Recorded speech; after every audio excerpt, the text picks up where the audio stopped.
Great to talk to you guys. Hey, congratulations on the movie. I really enjoyed it. Really funny. I want to ask you guys. I'm not a huge sports fan, but I've been watching these. I'm getting obsessed with these 30 for 30 ESPN things, the documentaries. Have you guys seen those? Yeah. Because I bring it up because there was a great one on Jimmy Connors. Yeah, I saw that. Basically, it was about Jimmy Connors as a dick. That was basically the whole documentary. Yeah. And it made me think when I was watching the movie of Jimmy. Yeah. Definitely a less successful version of Jimmy Connors, but in some way, and I'm just curious if there was any homage to that, any thought of him or any other tennis player that kind of went into a lot of people have brought up Rowan, and a lot of the players that have really had memorable issues on the court is because they get so emotionally invested that they can't help but fight for what they want to fight for. And there is some of that in Jimmy, but more than that, there's a desire to almost not take the game quite as seriously as everyone wants to.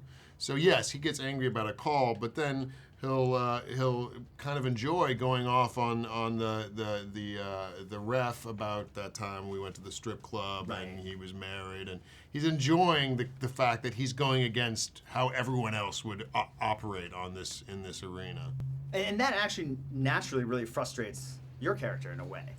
Well, yeah, I mean, it all seems unnecessary, all this stuff, you know, and then sort of that's a nice arc that by the end, I'm kind of like, you know, the gamesmanship of beating an opponent. Jimmy, there's some validity to your shenanigans and getting to the dome of those, what were those brothers that we beat with their stupid outfits? Yeah, when you asked, you also asked, the Hayes Davenport, but you also, there was a point where he took a line of mine. I did? Yeah, which was good when it was you know, I heard those players took a hot tub together and whatever, and I was like, I wonder if their dicks touched.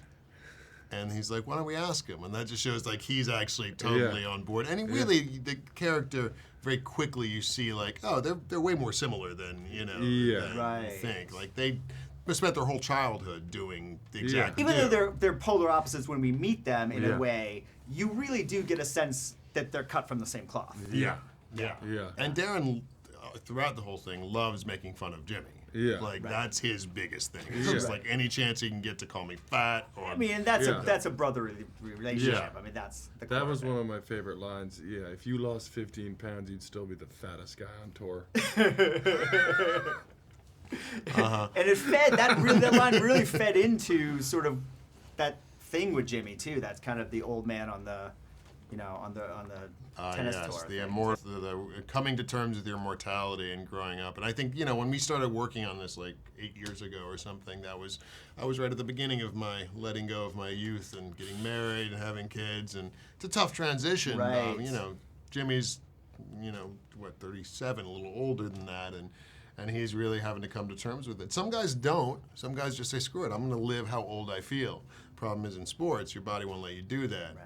So at the beginning of the movie, he's just, you know, he's desperately trying to figure out a way to stay young. Well, then you also have the youth aspect of the film in Joshua's performance as Barry. Yeah. Can you talk a little bit? I mean, I thought that kid was great. He's Could incredible. you talk about working with him? Yeah, my specialty is working with prepubescent boys.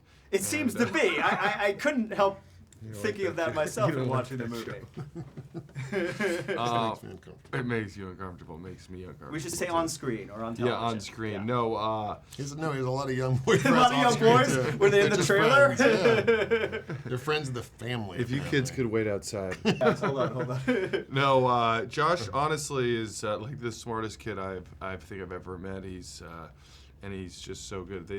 It was script and personality melded perfectly, and never seen a kid where you just didn't need to give him any direction. He like hit everything out of the park. He's great. And J.K. Simmons plays your dad. Yeah. I mean, it doesn't get better than that.